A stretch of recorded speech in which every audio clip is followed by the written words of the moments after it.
처음도 좋고 중간도 좋고 끝도 좋은 실천이 이루어질 수 있다 했어요. 그러니까 건강경을 읽으면 처음 한 구절이라도 똑바로 읽어주고 또 아니면 중간 구절이라도 똑바로 읽어주고 끝이라도 똑바로 읽어주라 이 말이에요. 전체 다 읽어주려고 하면 너무 힘드니까 한 구절이라도 똑바로 읽어주면 된다 이 말이에요. 불교의 실천은 자신을 통해서 타인과 함께 공존하는 실천입니다. 이 외에도 자신의 내면을 더욱더 성찰을 하고 가르침을 깊이 생각하기 위한 실천이 있어야 되는 거예요. 그래서 우리가 신행활동인 수행이 중요한데 수행은 또 뭐라고 하느냐? 문, 사, 수. 즉 가르침을 듣고 들을 문자 그것을 사용하고 사유하고 참 생각사자 수 닦을 수 실천해 나가는 과정이 바로 수행. 듣고 생각하고 수행하는 것. 이것은 믿음을 갖고 이해를 한 뒤에 실천한다는 것과 같은 가르침이라. 여러분들이 와가 기도를 하는데 명목적으로 막 그냥 지장보살만 찾고 관세음보살만 찾고 뭐 아미타불만 찾고 앉아 있으면 되는 게 아니라 이 말이에요. 물론 열심히 일념으로 그것만 생각하다만 일념으로 한 생각만으로 하면은 되겠죠. 그런데 한 생각이 아니라 입으로는 나무 아미타불을 찾고 생각으로는 저 집에 있는 거 뭘 찾고 몸뚱아리는 이리저리 움직이고 돌아다니고 기도가 안 되는 거예요. 그거는 수행이 아니다 이 말이에요. 믿음을 갖고 이해를 한 뒤에 실천한다는 것 같은 게 바로 바로 듣고 바로 그걸 생각하고 그 뜻을 생각해야 돼. 들었으면 저게 무슨 뜻인가? 스님께서 말씀하시는 저게 뭔 뜻인가? 생각을 해야 돼. 그 다음에 그걸 알았으면은 그대로 바로 수행을 해야 되는 거예요. 그게 바로 실천하는 거예요. 수행이라는 건 실천이라. 그래서 불교적인 삶을 실천하고 또 자신의 내면을 아주 잘 갖추기 위한 과정이 바로 수행인데 이를 우리가 타인에게 자비로운 공덕을 베풀어 줄 수 있게 됩니다. 수행을 바르게 하면은 남들에게 내가 자비를 베풀어 줄 수 있는 덕을 갖게 돼요. 84,000원의 가르침이 있어서 모든 이들이 각자의 경기에 맞게 이해하고 받아들이면 된다는 것과 같이 불교에서는 다양한 수행법이 존재를 합니다. 대표적으로 자선을 들 수가 있고 또 절을 할 수도 있고 연부를 할 수도 있고 명상을 할 수도 있고 다란히 주력을 할 수도 있고 또 경을 읽는 독경을 할 수도 있고 경을 뺏겨 쓰는 사경도 할 수 있습니다. 즉 우리가 몸과 입과 생각, 신구의 사업 어떤 것으로도 수행할 수 있는 것들이 많이 있습니다. 이것은 자신의 상태와 환경 등을 고려해서 모든 순간에 수행을 이어갈 수 있도록 하는 방편인 겁니다. 안전병이 보고 너 절하라 하면 되겠어요? 안 되지. 그럼 그 사람에게 맞는 수행법을 가르쳐 주는 거예요. 자선을 하라든지 명상을 하라든지 앉아서 연부를 하라든지 이런 걸 가르쳐야 돼요. 안무 보는 사람한테 너 독경해라 사경해라 하면 안 되죠. 자기한테 맞는 거를 이야기를 해줘야 됩니다. 맞는 걸 찾아서 해야 되고 그게 바로 이제 건기라. 자신의 상태와 환경 등을 고려해 가지고 모든 순간에 수행을 이어 나갈 수 있도록 하는 방편입니다. 절을 하거나 일상 속에서 흥얼거리던 연불이나 주력을 하거나 혼란한 정신을 가라앉히기 위해서 선이나 명상을 하는 등 매 순간 끊임없이 수행을 할 수 있는 겁니다. 노는 입에 연불하라 그랬잖아요. 그리고 불교의 수행자가 부처님의 가르침에 근거해서 자신이나 또 남을 위해서 실천한다면은 그것이 무엇이든 수행이 되는 겁니다. 이거는 행동마다 올바른 마음과 행동이 따라오기 때문입니다. 이와 같이 불교에 대한 신심을 일으켜서 기이하고 부처님의 가르침을 깊이 이해하고 그것을 실천한다는 것은 이미 그 자체로 자신의 일상과 더불어서 수행을 이어가는 불교적인 삶이 실현되고 참다운 불자의 모습이 되는 겁니다. 그렇게 하면은 행복한 생활을 가지게 됩니다. 불교에 대한 신심을 일으켜서 가르침을 이해하고 실천하면서 하루하루를 살아간다면은 그 자체로 행복을 느끼게 됩니다. 이때 얻어진 행복이나 보람, 기대가 바로 깨달음의 증명인 거예요. 응? 뭐 앉아가지고 신통력이나 부리고 이런 게 깨달음이 아니고 그런 거는 하나의 방편이라. 불교에서 말하는 깨달음이라는 것은 어떤 장소나 특별한 힘, 뭐 신비한 체험을 하거나 영적 기운 이런 것이 아니에요. 아이고 스님 하니까 나는 뭐가 보입니다. 그건 헛개비요. 오히려 불교에서는 이러한 것들은 멀리하고 그 모습에 현혹되지 않게 지금 자신을 발견하고 살아갈 것을 가르치는 겁니다. 해인사 여러분들 법보전에 가보면은 이런 주련에 그 밑으로 기둥에 달아매 놓은 걸 주련이라 그러는데 이런 말씀이 있어요. 원각도량 하처 현금생사적시라. 이 말은 뭔가 하면 원각도량 하처 깨달음이라는 것이 어디에 있는가? 현금생사적시라.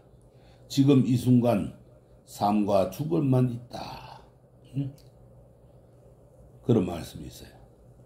종종 우리가 이제 깨달음이라는 것이 마치 자기 자신의 인생을 갑자기 전혀 다른 삶으로 바꿔주고 특별한 힘 또 영적인 기운 등을 가질 것이라고 생각하는 경우가 있는데 이러한 것들을 기대하는 것은 불교의 수행자가 아닙니다. 그거는 그냥 말 그대로 도사라. 도사가 뭔가 알아요? 길도자 선비사자로 그냥 길을 가르쳐주는 선비밖에 안 되는 거예요. 불교의 수행은 신비한 힘을 추구하는 것이 아니고 오늘 지금 이 순간 내 자신을 바라보면서 그 주인공이 되어가지고 자신의 삶을 살아가는 겁니다. 지금을 자신의 삶으로 살지 못하면 죽은 삶이 되고 또 자신의 신심으로 살아간다면 바로 살아 숨쉬는 깨달음의 상태인 삶이 되는 겁니다. 이러한 살아있는 깨달음의 모습을 자기 스스로 결정하고 확정 짓는 것이 아닙니다. 불교에서는 그거를 숙이라고 합니다. 응? 부처님으로부터 다음 생에 부처님이 될 것이라는 약속을 받는 법의 이어짐입니다. 즉 자신의 입으로 깨달음을 확정하며 다른 이에게 나는 깨달았다. 나는 더 이상 수행을 하지 않아도 된다. 이렇게 말하는 것은 오히려 깨달음과 전혀 상관없는 자만과 방일에 빠진 모습이라. 어느날 선방에 있다가 스님들이 어느 날 갑자기 나는 깨달았다. 나는 통했다 하고 쫓아나오는 경우가 있어요. 그러다 보면 뭐가 보이냐. 뭐가 보이는 헛개비들 보고 깨달았다 그러거든. 그럼 깨달은 게 아니에요.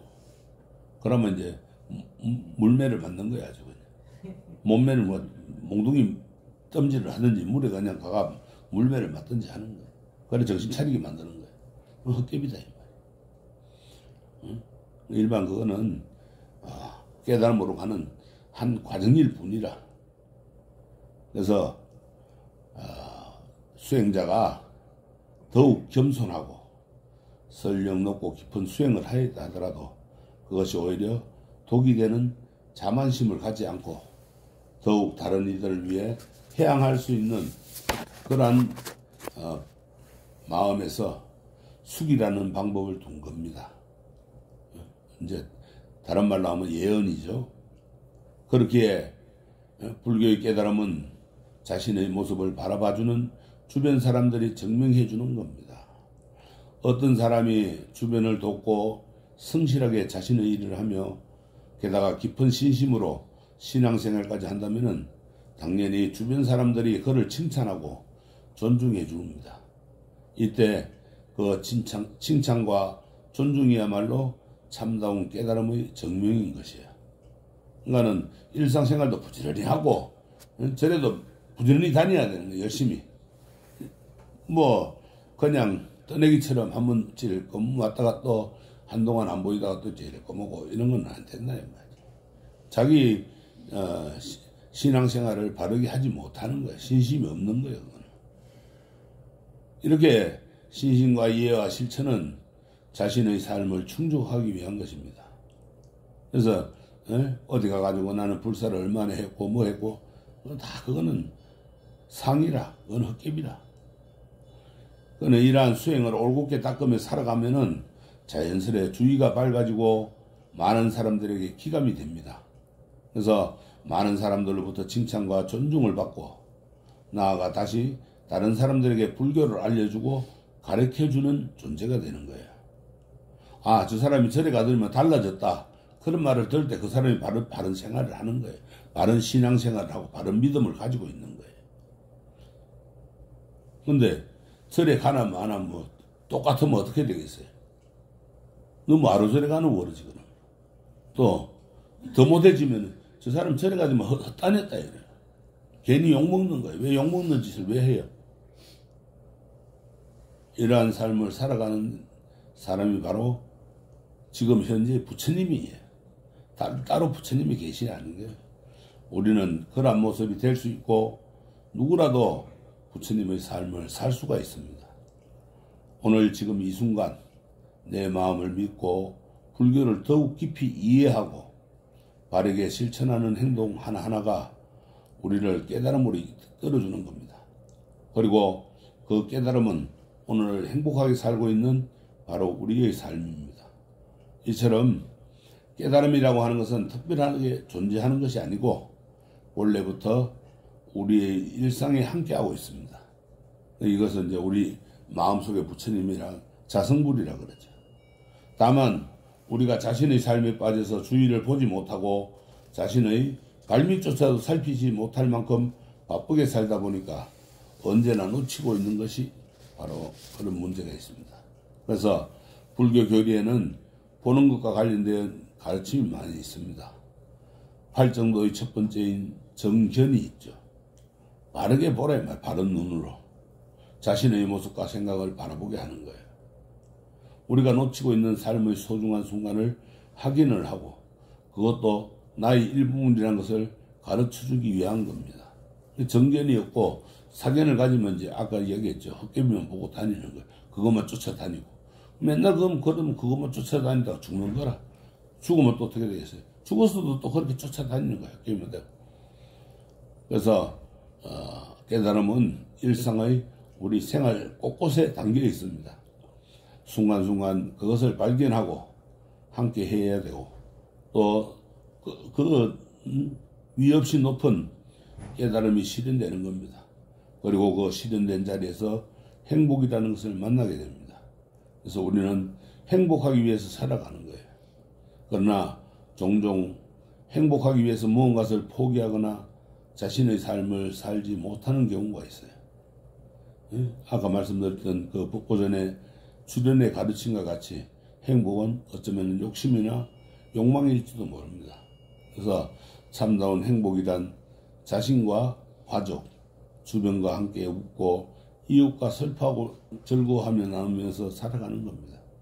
그리고 그 자리가 바로 부처님 도량이에요. 그래서 신해 행정의 이 수행은 이처럼 우리의 삶과 밀접합니다. 삶에서 수행을 하는 것이고 수행을 통해서 삶이 행복해지는 거예요. 그래서 불교의 가르침은 의지처라. 어디 의지할 데 없다. 나는 왜 이래 쓸쓸할까? 나는 왜 이래 불행할까? 이런 걸 가르치지 말고 부처님의 가르침을 의지처로 삼아서 거기에 의지해가지고 일상을 살아갈 때 어떤 길을 가든 바른 방향으로 이끌어주는 나침반이 되어주는 겁니다. 그래서 2600년이라는 이 긴 시간 동안 수많은 사람을 제도해서 깨달음으로 이끌어주는 겁니다. 우리가 이제 깨달아야 하는 거예요. 그리고 깨달음의 행복을 우리 이웃 주위에게 베풀면서 하루하루를 살아갈 때 그 자리가 바로 우리가 바라던 행복이 성취되는 자세이며 그것이 바로 불국토고 극락세계인 겁니다. 우리가 만들어가는 것이지 가만히 있는데 극락세계 데려주는 게 아니에요. 그러니까 열심히들 바른 믿음을 가지고 또 바른 믿음을 가졌으면 바르게 배우려고 노력을 하고 또 바른 노력을 배우려고 노력을 해가지고 바르게 배웠으면 그 다음에 실천을 하고 실천을 하면은 그게 바로 정덕하는 거예요. 깨달음을 얻는 것이 다 행복해지는 겁니다. 행복이라는 게 곧 깨달음인 거예요. 아시겠어요? 여러분들 부처님 가르침대로만 살면은 다 도통해요. 그런데 못 사니까 도통을 못 하는 거야. 그렇게 살도록 노력하고 신의 행정을 잘 실천해서 우리가 모두 저 불자들은 절에 다니니까 참으로 올바른 신도가 됐고 올바른 불자다 이런 말을 들을 때까지 열심히 정진하시기 바랍니다. 알았죠? 네. 성불하십시오.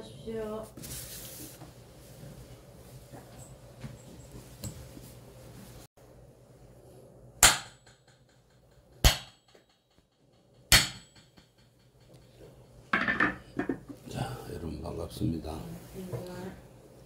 오늘 지장기도 법회에 오신 여러분들께 믿고 이해하고 또 실천해서 깨닫는 방법에 대해서 말씀을 드리겠습니다. 믿는 거는 신이라 그러고 이해하는 거는 해라 그러고 실천하는 거는 행이라 그럽니다. 그리고 깨닫는 거는 정이라 그럽니다. 그러면은 신은 어떤 것이냐? 믿음을 일으키는 것을 신이라고 그러는데 이 우리 불교가 다른 종교와 달리 다른 가장 큰 차이는 신앙의 대상이 신이 아니라 바로 우리 자기 자신이라는 점입니다. 종교의 기본 조건에는 신앙의 대상이 반드시 들어가는데 고대부터 이어지는 모든 종교에는 창조주며 절대자인 신이 존재를 합니다. 그러나 2600년 전 이어온 우리 불교는 절대자를 인정하지 않습니다. 창조주가 없고 절대 신이 없어요. 불교의 기본 교리인 삼법인에서는 제법무하는 모든 존재하는 것에 고정적인 실체, 자신이 없다 이런 뜻입니다. 자신이 없는 거예요.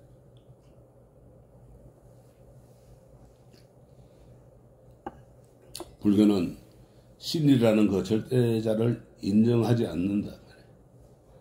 또한 불교는 종교의 기본 구성 요소인 신, 또 숭배하고 예배의식하고 교단이 아닌 불법성 삼보를 기의 대상으로 합니다.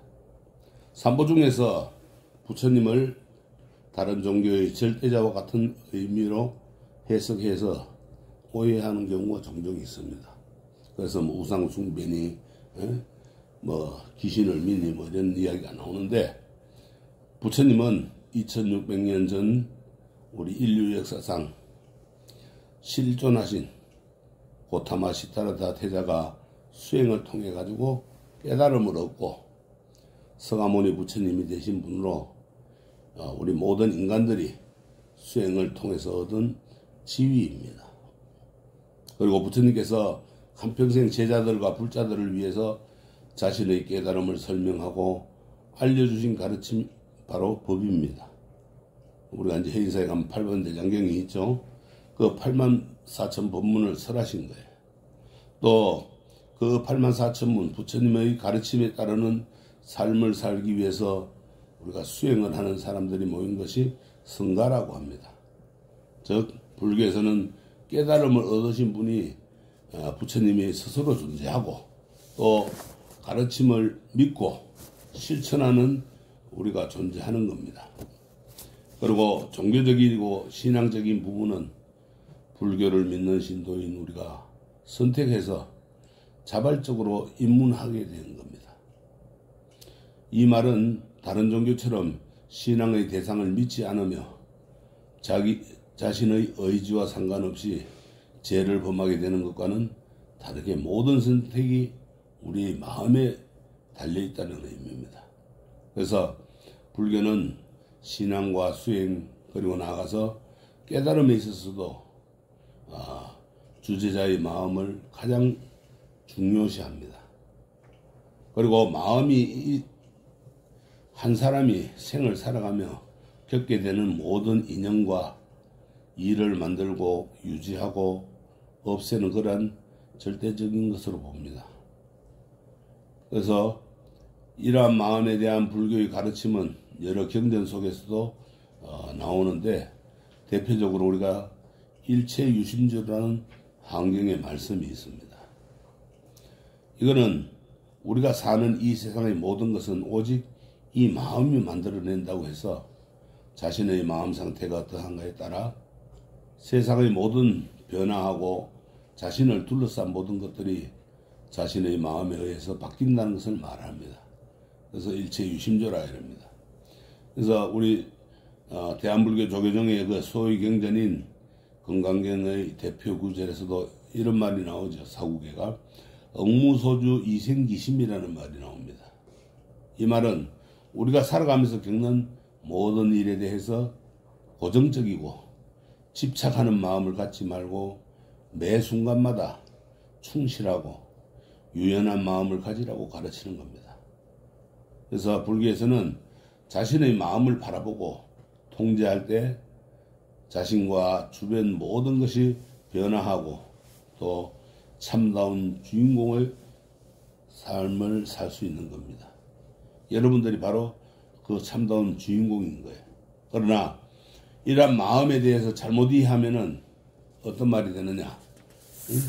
자기 마음대로 사는 거예요. 내 마음대로라고는 되어버립니다. 그래서 제 멋대로의 모습이 되는 겁니다. 아주 잘못된 거죠.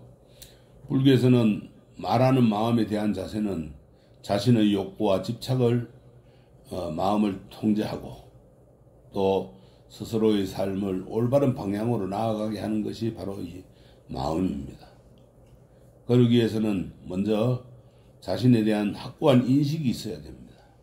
그 인식은 바로 우리도 수행을 통해서 부처님이 될 수 있다고 하는 믿음, 그 믿는 마음입니다. 믿는 마음을 불교에서는 뭐라고 하느냐? 신심이라고 합니다. 모든 수행과 신행의 토대로 삼는 겁니다.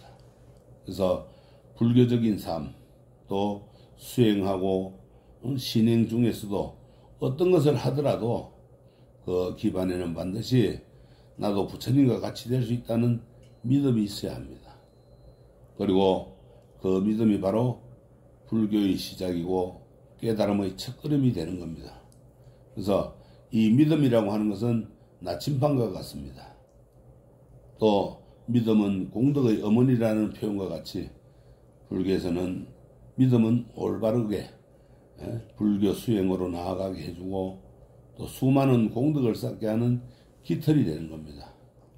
그리고 믿음으로 시작하는 불교 수행은 이해와 실천을 통해서 정장되어서 우리들이 깨달음의 길로 이끌어주는 겁니다. 그래서 불교에서 수행의 과정을 신해행 정의 4단계로 정의를 합니다.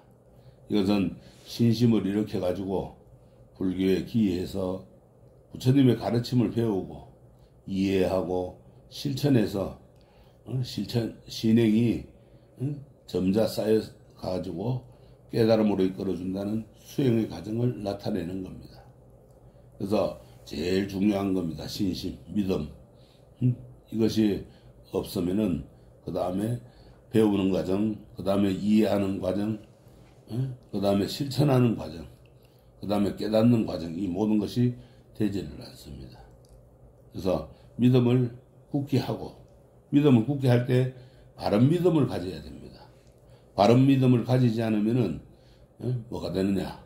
맹신이 되고 나쁜 믿음이 됩니다. 무조건 믿는다고 해서 되는 게 아니에요. 무조건 믿는 거 그냥 알지 못하고 무조건 믿는 거는 맹신이라. 그래서 바른 믿음을 가져 정신, 우리가 내 마음을 고르게 바르게 하는 그런 마음, 믿음을 가져야 됩니다. 그 다음에 이제 해라고 합니다. 이해하는 거, 공부하는 거. 부처님 가르침을 이해하고 받아들이는 것을 말합니다. 신심을 내었으면은, 또 불교에 기여했으면은, 부처님의 가르침을 배워야 합니다. 근데 부처님의 가르침을 배우지도 않고 믿으면 어떻게 되겠어요? 엉뚱한 길로 간다, 이 말이야. 우리가 아까 나침반과 같다 그랬지, 믿음이라는 게. 바르게 믿지 않고 가면은 어디로 가야 될지 모르는 거예요. 그냥 믿다가 그냥 씩 설거머니 어디 딴 길로 세워버려. 그래서 바르게 배워야 합니다. 그래서 가르침이라고 하는 것은 서가모니 부처님께서 이 세상에 오셔가지고 깨달음을 얻으셔서 제자들을 지도하시고 중생의 건기에 맞게 설법을 하신 내용입니다. 이것이 이제 84,000법문입니다. 우리 중생들의 건기가 84,000건기라고 그럽니다. 그러니까 84,000 종류의 인간들이 사는 거야. 근데 왜 똑같은 사람이 안 나옵니까? 이 지구상에 몇십억의 인구가 사는데 그거는 각기 살아가는 환경이 틀리기 때문에 똑같은 사람이 나올 수가 없어요. 심지어 우리가 쌍둥이들도 똑같지는 않습니다. 같이 한날 한시에 태어난 쌍둥이도 같이 하는데 똑같은 사람이 나올 수가 없죠. 그러나 건기는 똑같은 건기가 많다 이 말이에요.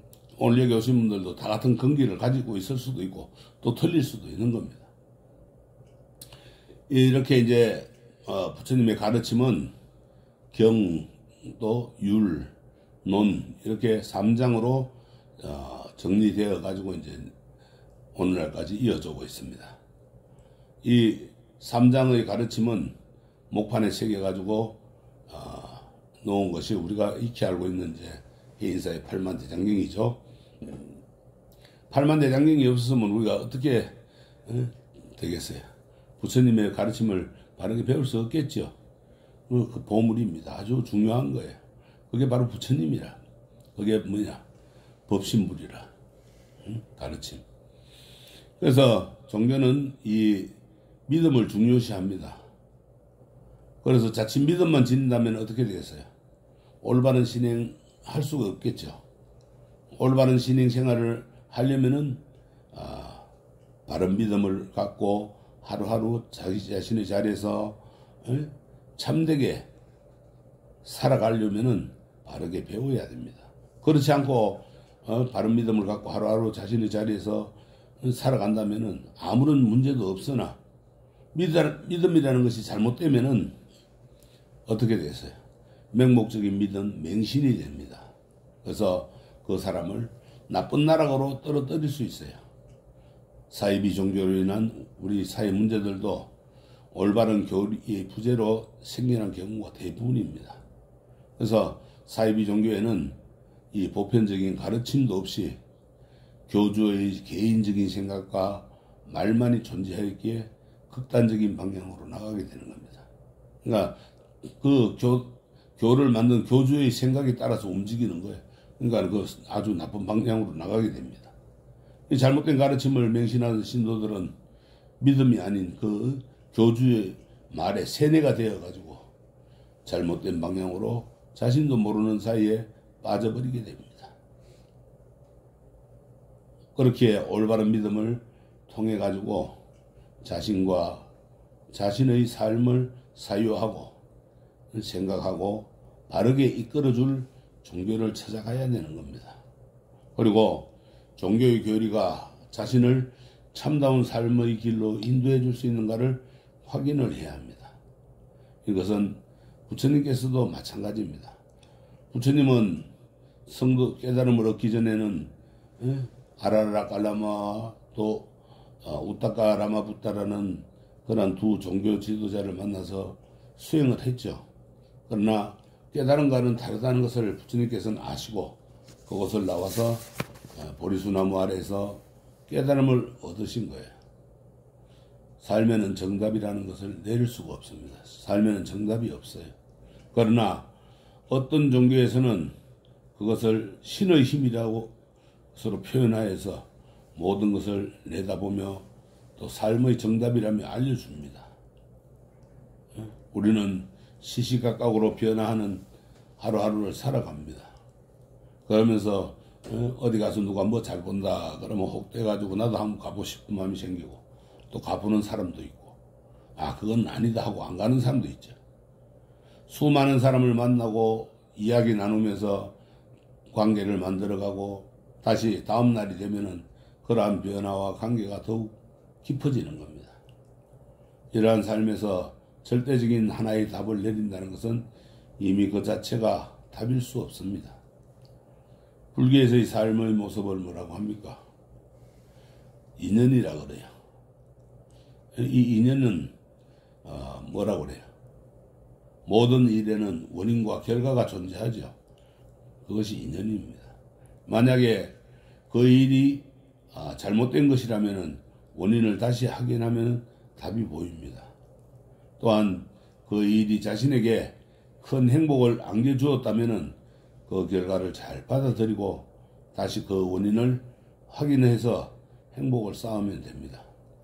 바로 이러한 원인과 결과의 관계만이 불교에서 말하는 삶의 모습입니다. 그것을 뭐라 하느냐? 자바환경에 보면은 이것이 있기 때문에 저것이 있고 이것이 생김으로써 저것이 생긴다. 이것이 없기 때문에 저것이 없고 이것이 사라짐으로써 저것이 사라진다. 이 연기법을 말씀을 해놨습니다. 부처님께서 깨달음을 얻으시고 직접 그 기쁜 마음을 말씀하신 우타나라는 경전에는 잘 나타나 있습니다. 그리고 이러한 연기법의 깨달음을 토대로 부처님께서는 수많은 중생에게 그 각각 그 사람에게 맞는 가르침을 써라 했습니다. 그 사람에게 맞는 것은 뭐냐? 사람마다 다 틀리죠. 경기라고 그래요. 그 설법들이 모여가지고 경전이 생겨난 겁니다. A라는 사람에게는 A라는 사람에게 맞게끔 말씀을 해주시고 B라는 사람에게는 그 사람에게 맞게끔 또 말씀을 해주고 이렇게 해서 쭉 말씀을 해놓고 생겨난 것이 이제 경전인데 불교에 기여했다면 이 경전을 꾸준히 읽고 이해를 해야 합니다. 그럼 제일 기본적인 걸 뭘 읽어야 되겠냐? 여러분들 뭘 봐야 되겠어요? 제일 먼저 불자라면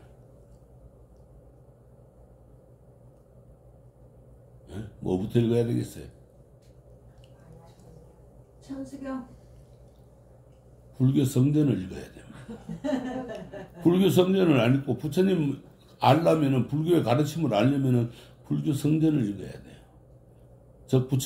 부처님의 세계부터 알아야 돼. 그래야 되는데 그걸 안 하고 뭐 반야신경 천수경 외우면은 결국은 집을 짓는데 틀을 닦고 주춧돌을 놓고 기둥을 세우고 석가리를 올리고 기하를 올려야 되는데 터 닦는 것도 안 하고 주춧돌도 안 놓고 기둥도 안 세우고 석가리 올리고 기하 올리려면 그 기하하고 석가리가 가만히 있어요? 무너지지. 그건 안 되는 거예요. 처음부터 기초부터 배워야 됩니다. 이렇게 많은 경전들이 존재하는 이유는 어떤 중생이든 자신의 삶과 생각에 맞는 가르침이 반드시 존재한다는 것을 알려주기 위한 것입니다. 그것이 경전이라. 그리고 이 경전에서 한결같이 말씀하시고 있는 말은 누구든지 깨달음을 얻을 수 있다는 거예요. 그러기에 자신이 이해할 수 있는 경전을 찾아서 독경하거나 사경을 하거나 또 그 가르침을 깊이 이해하고 받아들인다면은 반드시 깨달음으로 이끌어주는 겁니다. 그런데 누구는 반야신경이 좋다더라 그러니까는 반야신경만 하고 또 누구는 건강경이 좋다 하니까 반야신경 하다가 또 건강경 하고 또 누구는 법화경이 좋다 하니까 또 건강경 하다가 법화경 하고 이러하다 보면은 세월만 낚는 거예요. 자기한테 맞는 거. 나는 반야신경이 좋다. 나는 건강경이 좋다. 나는 법화경이 좋다. 나는 뭐 화엄경이 좋다. 나는 지장경이 좋다. 자기한테 맞는 것을 가지고 열심히 공부하고 기도하면 됩니다. 부처님의 가르침을 이해하고 받아들이는 것에 있어서 중요한 자세는 바로 뭐냐? 중도라는 겁니다. 이 중도는 뭐냐? 가운데 중자, 길도자. 불교에서 가장 중요시하는 수행의 자세가 바로 이 중도예요. 이것은 가르침에 대한 이해에서도 마찬가지입니다. 경전이나 가르침을 익히면서 자신이 하고 있는 수행만이 절대적인 정답이고 이외의 것은 모두 잘못된 것이라는 생각을 가져서는 절대로 안 됩니다. 왜? 불교가 추구하고 있는 깨달음과는 전혀 다른 길을 가고 있는 것이고 부처님께서도 무엇보다도 경계하기 거란 겁니다. 그래서 이 잘못된 견해에 빠지게 되는 겁니다. 그러나 어떠한 것을 이해하고 받아들이다 보면 다른 사람과 비교하게 되고 자신의 것에 대한 그 우울성을 갖게 돼요. 그래서 불교는 무언가는 자랑하고 내세우기 위한 것이 아닙니다. 절대 그렇게 하면 안 돼요. 자신의 내면을 향해서 거울을 비추듯 자기 자신을 성찰하고 스스로를 자각해서 깨닫는 것이 불교의 수행입니다. 그러한 수행에서 어떤 경전이나 수행만이 옳다고 생각하는 것은 이미 잘못된 수행을 하고 있는 것입니다. 거문고라는 악기가 있죠. 이 거문고는 줄을 너무 팽팽하게 당기거나 너무 느슨하게 풀지 말고 적절하게 조여야 아름다운 소리가 난다, 이런 말씀이 있어요. 소나경에 보면 그렇게 말씀을 해놨어요. 너무 팽팽하게 조이면 어떻게 되겠어요? 줄이 끊어지겠죠. 거문고 타다 보면. 또 너무 느슨하게 해놓으면 어떻게 되겠어요? 소리가 제대로 안 난다 이 말이에요. 적당히 맞게끔 잘 조여놔야 된다. 부처님은 어떠한 것에도 집착하지 않거나 얽매이지 말고 자신의 길을 올곧게 걸어가라고 말씀하셨습니다. 그런데 중도의 가르침이 결국 양쪽을 두루 적당히 하는 것은 아닙니다. 자신의 신심에 대한 확신을 갖고 굳건한 신심으로서 깨달음을 이루겠다는 서원을 세워가지고 수행을 해야 합니다.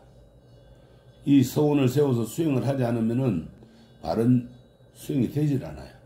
그리고 다른 가르침이나 수행이 자신과 맞지 않더라도 그것을 배척하는 것이 아니라 존중하고 그 수행을 격려해 주면서 함께 각자의 불교 수행을 통해서 깨달음에 이르도록 하는 것이 참다운 중도의 수행인 겁니다.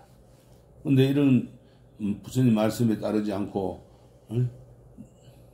다른 것에 기웃거린다면 어떻게 되겠어요? 나도 모르게 나쁜 나락으로 떨어지게 됩니다.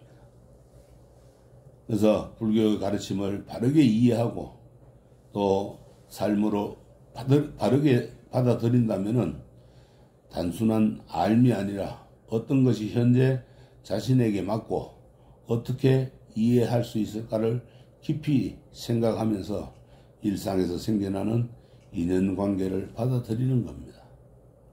그래서 그렇게 하면은 바르게 이제 배우고 바르게 이야기하고 일상에서 생겨나는 그 인연관계를 받아들이는데 어떻게 해야 되느냐?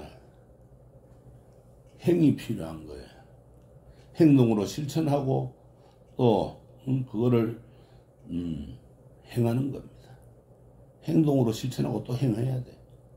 바른 믿음으로 불교에 기해해서 바른 가르침을 이해하고 받아들였다면은 다음은 행동하고 실천하는 거예요. 불교는 지혜를 통해서 자비를 실천하는 종교라. 지혜의 종교이며 자비의 종교라. 지혜는 지식과 같이 많은 것을 알고 배우는 것만 아니라 실천할 때 그것을 지혜라고 하는 거예요. 그냥 배우기만 하고 나면은 그거는 지식이라. 지식은 아무짝에도 쓸모없는 거예요. 지혜가 나오지 않으면. 그거는 뭐냐? 실천하지 않기 때문에.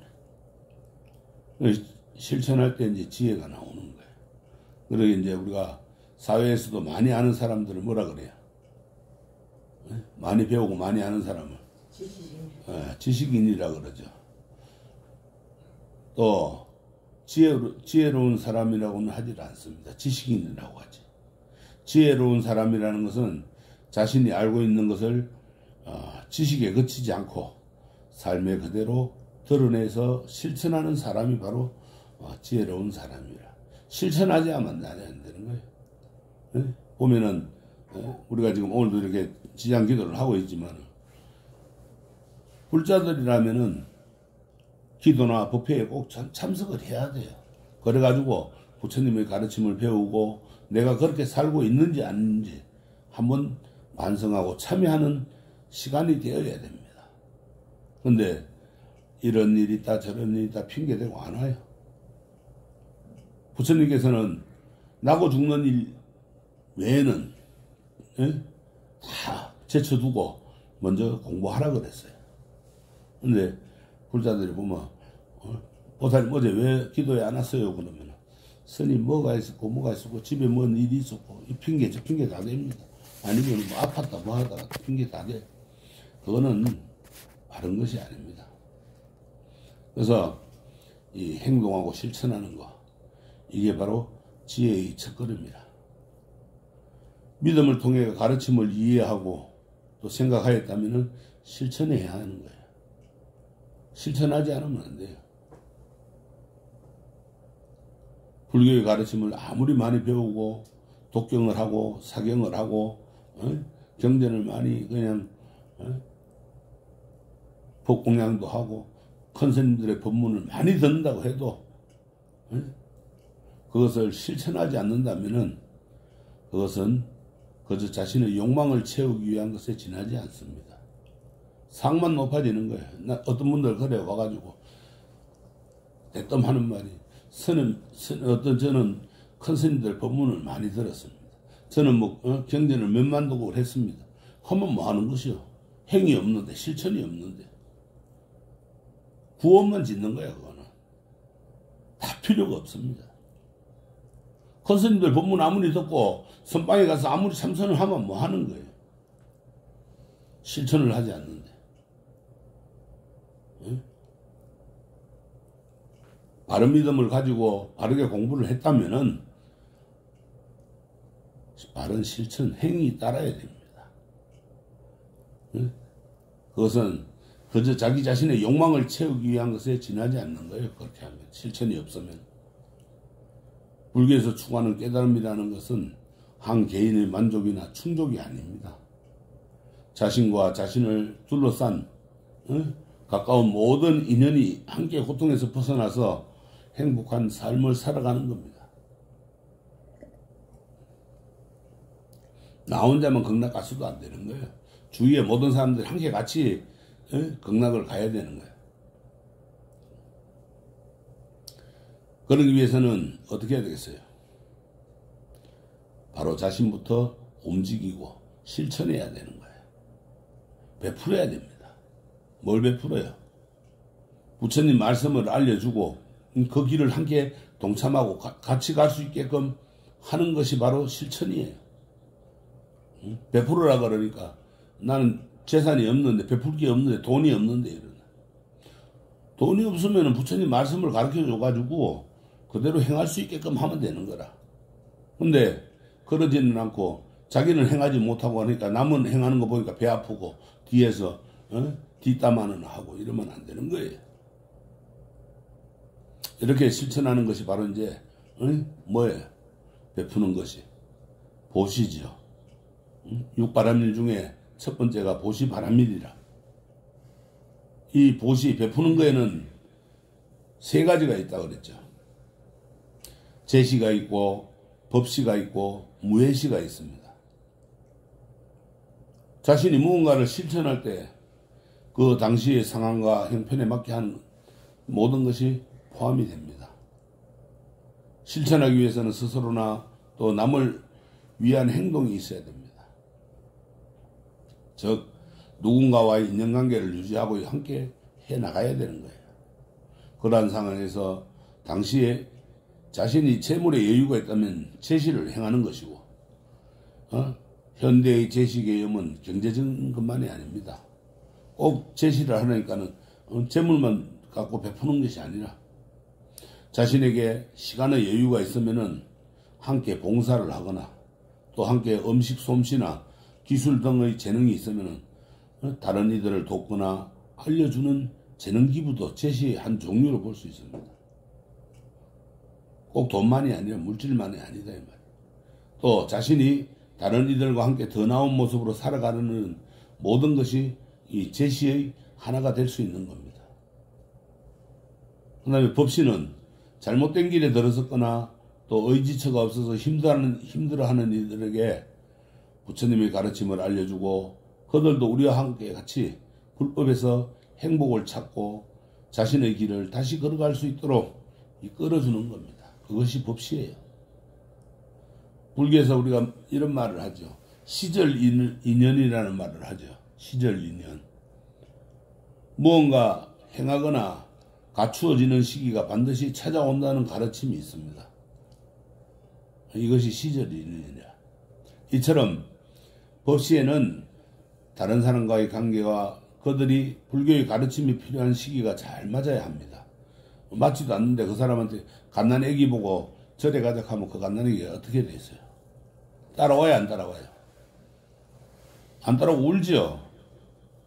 좀 컸을 때 시전이 인연이 됐을 때 가자 그래야 되는 거예요. 또 다른 어떠한 인연을 맺고 있는데 아무리 오래 걸어도 안 되는 거예요. 때가 돼야 돼. 때가. 그것이 바로 시절 인연이라. 항상 자신과 주변을 잘 살펴보고 돌아보고 그들의 마음을 헤아려주는 배려의 마음이 동반되어야 법시가 잘 이루어질 수가 있습니다. 근데 그 때도 안 됐는데 억지로 가자 그러면은 결국은 탈나는 거예요. 예? 나무도 갑자기 부러뜨리면 어떻게 돼요? 꺾으면 부러지죠. 서서히 해야 휘어져서 둥글게 됩니다. 그래서 무예시라고 하는 것이 필요한 거예요. 무예시는 어려움을 겪고 있는 사람들을 잘 돌봐주고 그들이 다시금 일상생활로 돌아와서 자신의 삶을 살아갈 수 있도록 해주는 겁니다. 이것은 불교에서 추구하는 최고의 수행상인 보살의 모습입니다. 관세음보살이나 지장보살이나 이런 모든 보살님들도 보면은 그렇게 하죠. 마음을 편안하게 해주죠. 무예시라. 우리가 제시와 법시도 모두 이 무예시에 포함이 됩니다. 마음을 편안하게 해주기 때문에. 사람과의 관계나 사회 속에서의 모습이 이런 자신들을 둘러싼 모든 것들에 대해서 사려 깊은 마음을 가져야 됩니다. 자신만이 뛰어나고 자신만이 편안하면 된다는 생각을 버리고 사회 구성원 모두가 함께 어려움을 벗어나서 행복을 추구할 수 있도록 배려하고 실천하는 것이 무예시입니다. 그것이 이제 이 보시바라밀의 완성이라. 근데 내가 행하면은 남들도 따라오게 돼 있어요, 다. 근데 내가 행하지 않고 나는 행동은 엉망으로 하면서 말로만 가자 하면은 절대 그거는 바른 모습이 아니에요. 어느 누구도 안 따라옵니다. 말뿐이라고. 스님, 어려운 숙제예요. 어려운 숙제가 아니에요. 고시를 해도 그 사람이 그거 습성화가 돼서 내가 그 사람을 나쁘게 만들 수도 있어갖고. 그러니까 물질적으로 하는 거는 어렵습니다. 네, 너무 어려워요. 그러니까 부처님 말씀을 잘 들려주는 거예요. 네. 그리고 내가 행동을 바르게 하면은 네. 따라오게 돼 있습니다. 네. 그것이 중요한 거지. 물질적으로 베풀어주면, 잘못 베풀어주면은 그게 습성이 돼가지고 습관화가 돼서 또 안 주는가 하는 마음이 생겨요. 그런 건 잘못된 거예요. 그러니까 절대 이야기했지만은 우리가 제시, 법시 모두가 다 이 무예시가 돼야 돼. 마음으로 베풀어줘야 돼. 베풀어줘도 마음으로 줘야지 그 물질적으로 해결해 준다고 되는 게 물질적으로 한두 번은 되겠죠. 그러나 그 다음에는 그것이 습관이 내가 날 또 안 도와주는가. 우리 부모 자식 간에 흔히들 그러죠. 자식들이 사업하다가 잘못되니까 부모한테 와가지고 또 도와달라고 나중에는 억지를 부리죠. 습관이 돼버리는 거라. 그러면 그 자식에게 뭘 해줘야 되겠어요? 도와주기 이전에, 물질적으로 도와주기 이전에 그 자식을 위해서 스스로 일어설 수 있는, 자립할 수 있는 그러한 용기를 줘야 되는 거야. 그것이 바로 그 자식을 위하는 거지. 물질적으로 100% 주기만 한다고 집 팔고 땅 팔고 다 해가 주면 뭐합니까? 또 그것이 되는데. 왜? 벌써 습관화가 돼 있기 때문에. 내가 여기서 또 망하면은 또 부모한테 가면 된다 이런 의지처가 있단 말이야. 그거는 절대 잘못된 거예요. 우리가 자신들이 한번 생각해 보세요. 살아보면은 경험하고 느낀 것을 마치 불교의 가르침과 같이 이야기를 하거나 표현을 해서는 절대 안 됩니다. 응? 내가 살아온 걸 경험하고 느낀 것을 부처님 말씀처럼 이야기해서는 안 된다 이 말이야. 왜? 2600년이라는 긴 시간을 거치면서 어느 나라나 어떤 사람들에게도 깨달음의 마음을 열어주었던 보편적 가치의 가르침이 바로 불교이기 때문에 그러한 가르침을 짧은 인생에서의 경험으로 포장해가지고 다른 이에게 전한다면은 그 자체로 큰 잘못을 하는 겁니다. 공부를 하시다 보면은 흔히들 예를 들어서 건강경을 공부하는데 자, 이 스님이 번역해 놓은 거는 또 뜻이 틀리고 또 저 박사가 해 놓은 거는 또 틀리고 그래서는 안 되는 거예요. 부처님의 말씀이니까 부처님의 견지에서 생각해서 봐야 되는 거예요. 내 생각을 집어넣으면 안 돼, 그게다. 내가 보는 게 아니잖아요. 그러면 내 생각이 그렇다 하고 집어넣어 놓으면 그걸 보고 있는 사람들은 그게 진짜인 줄 알고 거기로 가다 보면 나중에는 나쁜 길로 빠지게 돼 있어요. 그러니까 번역도 함부로 하면 안 되는 것이고 또 부처님 말씀을 그렇게 함부로 또 사용해서도 안 되는 거예요. 나는 안 하면서 함부로 사용하면 되겠어요? 안 되는 거예요.